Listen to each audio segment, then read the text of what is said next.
to your Friday. It's Mo here with Doc, the brainchild, the man with all your answers. He's ready to answer all the questions you submitted this week. Thanks, Michelle. Oh, guys, he's been sick and he won't quit. Quit! Did you ever hear of Howard Hughes? Oh, where is this even going? The big germaphobe. Stop! I've heard of Howie Mandel. He's a germaphobe. That's the same thing. I'm not going to sit by you. Guys, he's been sick all week, and he says it's from these flea bombs he set off or something. And Roundup. And permethrin. And that's what he says. I've been spraying insecticides, and I accidentally inhaled a bunch. But he's hacking to death and into his hands and stuff, and then he goes and digs in the pretzel jar. That's okay. And then he comes over and comes in my office the other day, picks my bag up, touches all my stuff. I'm like, quit touching everything. Oh my God, I'm gonna have to. Did your daddy know you were free? I think so. Something wrong I don't with even want to sit him. next to you. Well, thank God. You're welcome. I'm gonna have to spray my whole body in Lysol. Jeez. Please go under when you do. You know what?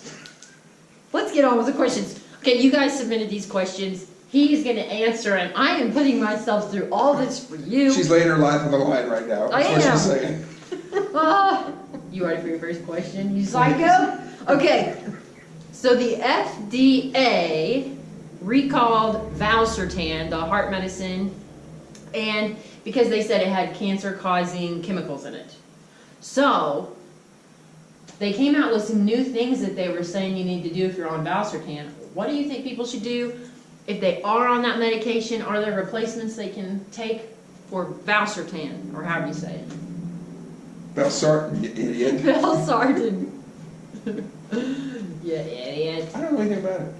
Oh, well then, what? Well, we don't give it. I mean, we have other kinds of medication, though, that patients could try, like replacement. It's what they call an ARB. You know, an angiotensin An receptor. ARB? An ARB, angiotensin receptor blockade. Why don't you try to be original and keep your mouth shut? No, it's along the lines of an ACE inhibitor. Okay. It's a very potent, nice blood pressure lowering medicine. You know, in the FDA and all these drug study people, they're going to find something that causes cancer and everything. Yeah. I mean, my God. I mean, the insecticide I was inhaling this weekend. Yeah. Your mom was worried I had cancer in my lungs now, which is impossible. I can't really get cancer in my lungs after breathing for a day. I did burn the hell out of my trachea. So, I don't have cancer yet, but, you know, Yeah. I don't know about these. I think these studies are a little bit misleading. Okay. So don't get too wound up about it. But if you are taking it, is there a different medication you should take? Oh or my should God, you there's just... like 5,000 different ones. Okay, so maybe try something else. Absolutely. Okay. Absolutely. And I'll be honest with you, a lot of this is going to be more of a trash talk now. These drug companies come out there and they hit these physicians' offices and they say, oh, you need to prescribe this. If you don't prescribe this, oh, you're not a very good doctor because you're not prescribing the #1 selling drug in the United States of America. Yeah. Well, no. You don't need that. Yeah, you can use generics, do the same job at a lower cost. So, Yeah. no. Well, fidget spinners were pretty high selling. That doesn't mean it's the right thing to do. Do you not know what a fidget spinner is? Yeah, I know. Yeah, I'm just saying. Just because it sells a lot doesn't mean it's the right thing. What are you talking about? You guys know what. I know what a fidget spinner is. The little thing that goes round and round and round. Yeah, but you said that those people come in and say. Are you saying it causes cancer? Probably. Oh my God. No, what I'm saying is, you said people say you're not a good doctor because you're not prescribing the #1 selling drug. So I'm not a good doctor if I don't prescribe fidget spinners? Yes. Just take this and you'll be fine. Are you on medicine right now? No. You should No. really, you know, I don't know if you need to up the dosage, get off it, change some things around. My whole point is, You just have no because point. That's it your sells point. a lot doesn't mean it's a good thing. Is there another Fidget question spinners here? were the worst thing. Jesus Christ on Friday. I get pop culture, he gets medicine. When they combine, it doesn't always make sense, right? Okay, moving on. I was thinking every time you open your mouth, it does not make sense. That's probably more right. Okay. Every time you open your mouth, you hack your lungs up. Okay. This is... It's okay. God, you sick. Okay. Okay, a new study came out. It says that you can double the sodium that you've been able in the past that was the normal sodium intake. So you Which can is how double much? your sodium intake. Which is how much? I don't remember what they said. Why do you care? Well, because I figured you'd know. I do.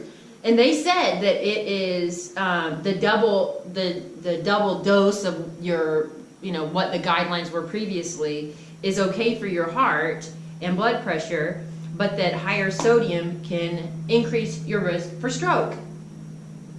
So, what do you think about all that? I think it's a bunch of nonsense. Bunch of nonsense? Yeah. Okay. I don't see how sodium can increase your chances for stroke. Can increase your blood pressure, which theoretically can increase your chances for stroke, but it's transient. I mean, I personally think being in a stressful environment, 10 kids, stressful relationships, stressful jobs, stressful animals at home. I mean, I can go on and on and on all day long. I think that has a higher chance of stroke. My inhalation, I have a higher chance for stroke because of that. Really? I have inflammation in my chest, which sets off an inflammatory reaction, which can cause me to have a blood clot, shoot to my head, and have a stroke. Jeez. I know. Now I feel bad for you. No, you don't. Not really, but thank you. But I don't think sodium really, in the overall scope of life, has anything to do with it. So I think it's a bunch of nonsense. Just a bunch of nonsense. Okay. So, but And I've been saying that for 30 years. should people really be watching their sodium? Is that a thing to be a little more careful? My thing is this. Sodium that are in the foods that we buy, fine. You want to put a little extra salt on things, fine. But just don't go overboard. Don't get out of control. Yeah. Don't go buying a salt lick from the store and just have it in your living room. Break off a chunk. Okay, I don't know anybody that does that, but okay. Well, you shouldn't. Right? Yeah, don't get a salt lick. Important safety tip. Thanks, Michelle. I'm just gonna break off a chunk of this and put it in my water. Okay, you ready for your last question? Please. Okay, now it's school season. By the way, welcome back to school, everybody, because everybody's going back to school. We need to know this. When should people be parents keeping their kids from school? What is that threshold? When they're sick, or if the world is sick around them, when should they keep them home?